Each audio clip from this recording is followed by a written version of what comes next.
Ada yang sedikit berbeda pada musra kali ini. Musyawarah Rakyat Relawan Presiden Jokowi pada 14 Mei 2023 lalu tetap dihadiri ribuan relawan. Dari luar mereka terlihat tetap gegap gempita dan penuh semangat seperti biasanya. Namun ternyata semua peserta merasa bersedih. Teringat akhir masa jabatan Pak Jokowi hampir selesai. Tak hanya di musra, sehari-hari pun kita kerap melihat masyarakat yang tak antusias menghadapi Pilpres 2024. Mereka gamang, apakah pengganti Presiden Jokowi nanti bisa melanjutkan sukses Presiden Jokowi membangun Indonesia. Dalam setiap kunjungan Presiden Jokowi ke wilayah akhir-akhir ini, nyaris selalu kita temui warga yang menangis sedih atau prihatin memikirkan masa depan Indonesia pasca Jokowi. Mereka kebanyakan orang biasa, tidak terlalu paham politik, dan selama ini tak pernah peduli Indonesia dipimpin siapa.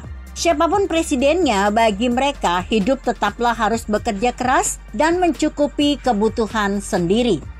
Entah kenapa di era kepemimpinan Presiden Jokowi, masyarakat merasa begitu terikat hatinya pada Presiden Jokowi. Mereka enggan berganti presiden karena tak yakin presiden ke depan adalah seorang tulus yang benar-benar memikirkan nasib rakyatnya. Tulus bukan sesuatu yang bisa dibuat-buat. Mengapa?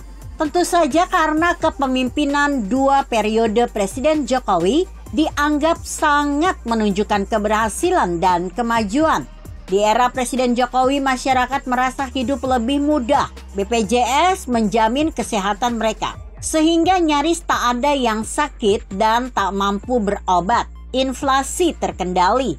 Hingga akhir masa jabatannya, kepuasan terhadap kinerja pemerintahan Presiden Jokowi memang seakan tiada habis. Survei kepuasan publik terhadap kinerja presiden stabil di kisaran 70%.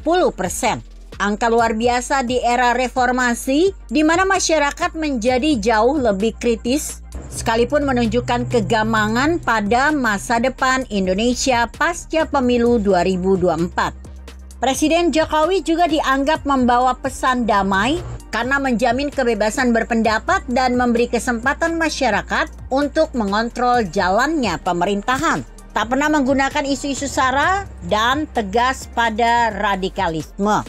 Tegas dalam hukum sehingga stafnya yang terlihat korupsi tidak ragu-ragu ditindak. Belum lagi penanganan kasus aparat seperti kasus Ferdy Sambo dan Teddy Minahasa, serta ketegasan dalam penangkapan Gubernur Lukas NMB. Bukan cuma pendukung Presiden Jokowi yang terlihat gamang. Mereka yang bukan pendukungnya pun mulai khawatir pada masa depan Indonesia pasca Jokowi. Hasil survei Kompas di awal 2023 menunjukkan temuan yang mengagetkan. Bila pendukung Presiden Jokowi dalam pemilu 2019 lalu mengungkapkan kepuasannya terhadap kinerja presiden hingga 80%, tentu bukan hal yang aneh. Namun menariknya pada survei itu, mereka yang bukan menjadi pendukung Presiden Jokowi juga menyatakan rasa puas. Peningkatan apresiasi terhadap kinerja pemerintah dengan sendirinya semakin menguatkan secara simbolik kualitas kepemimpinan Presiden Jokowi di hadapan publik. Kepuasan tertinggi masyarakat di sektor perekonomian adalah pada program bantalan sosial di era pemerintahan Presiden Jokowi.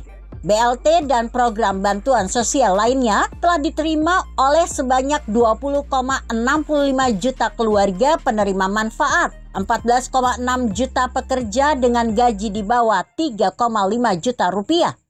Peran bantalan sosial dirasakan melindungi masyarakat miskin dan rentan miskin, menumbuhkan optimisme masyarakat bahwa persoalan besar dalam mengatasi kemiskinan bisa diatasi. Bantalan sosial sebenarnya program yang telah dilakukan bukan hanya Presiden Jokowi, melainkan Presiden Indonesia lainnya.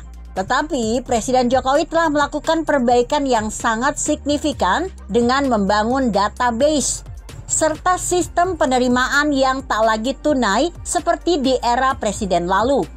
Database memudahkan masyarakat untuk mengevaluasi apakah tepat sasaran atau tidak. Di tengah makin menghangatnya agenda perpolitikan menjelang pemilu 2024, Presiden Joko Widodo juga menjadi rujukan politik yang utama dalam kontestasi pemilu mendatang. Masyarakat bukan saja menginginkan calon pemimpin yang memiliki patron seperti Presiden Jokowi, melanjutkan kebijakan-kebijakannya dan memiliki pandangan yang sama, tetapi juga the next haruslah yang mendapat restu Presiden Jokowi. Itulah mengapa Musra selalu penuh antusias dihadiri para relawan sekaligus dinantikan seluruh bangsa untuk mendengar arahan Presiden Jokowi. Maka tidak salah bila dalam Musra kemarin Presiden Jokowi diminta menyebutkan capres yang paling pas untuk menjadi Presiden RI berikutnya.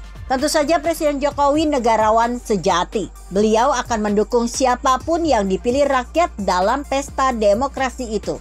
Namun menarik untuk disimak sisi pidato Presiden Jokowi itu. Bukan cuma kriteria pemimpin masa depan yang diungkapkan, tetapi juga tantangan bagi NKRI menghadapi era teknologi yang penuh ketidakpastian. Indonesia adalah negara besar dengan 280 juta penduduk, sekaligus memiliki sumber daya alam yang melimpah. Di tangan pemimpin yang tepat, Indonesia dapat menjadi negara maju. Untuk itu Jokowi berpesan agar pemimpin berikutnya harus mengutamakan agenda hilirisasi, agar produk-produk Indonesia tidak dijual sebagai bahan mentah, melainkan sebagai produk jadi yang berlipat kali harganya. Jokowi menegaskan Indonesia membutuhkan pemimpin yang dekat dengan rakyat dan berani demi kepentingan rakyat, yang merawat demokrasi di akar rumput, bukan di ranah elit saja. Yang harus didengar adalah suara rakyat, suara akar rumput, bukan suara elit. Pemimpin yang benar paham hati rakyat dan tahu kebutuhan rakyat. Ada hal yang harus digarisbawahi dari pidato Presiden Jokowi itu. Presiden Jokowi menegaskan pentingnya presiden yang pemberani, karena pemimpin yang berani akan tahu kekuatan bangsa ini, mampu memanfaatkan peluang yang ada, tidak terjebak rutinitas semata. Seseorang yang membuat strategi, baik jangka pendek maupun drafting. Karena kita berhadapan dengan negara lain, bersaing dengan negara lain, berkompetisi dengan negara lain. Indonesia akan menjadi negara maju dengan pemimpin yang potensial. Apa yang dikatakan Presiden Jokowi itu benar, sangat benar. Tapi ada satu hal yang mungkin akan sulit dipenuhi oleh pengganti Presiden Jokowi. Belum tentu ia akan mendapat tempat khusus di hati rakyat sehingga rasanya tak ingin Presiden Jokowi diganti presiden lain. Rasanya ingin Presiden Jokowi tetap menjadi Presiden Indonesia, diperpanjang atau bahkan 3 periode. Andai saja konstitusi membolehkan. Tapi sayang, mimpi itu harus kita pupus. Bukan hanya karena konstitusi, tetapi juga karena Presiden Jokowi tak menghendaki.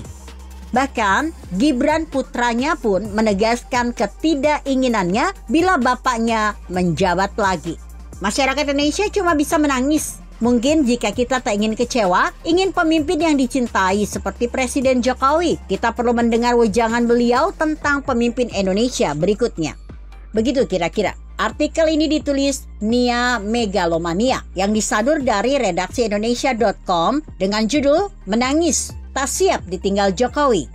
Bagaimana menurut Anda? Jika Anda berpendapat lain, tuliskan komentar Anda di bawah ini. Saya Emma Karisma 90.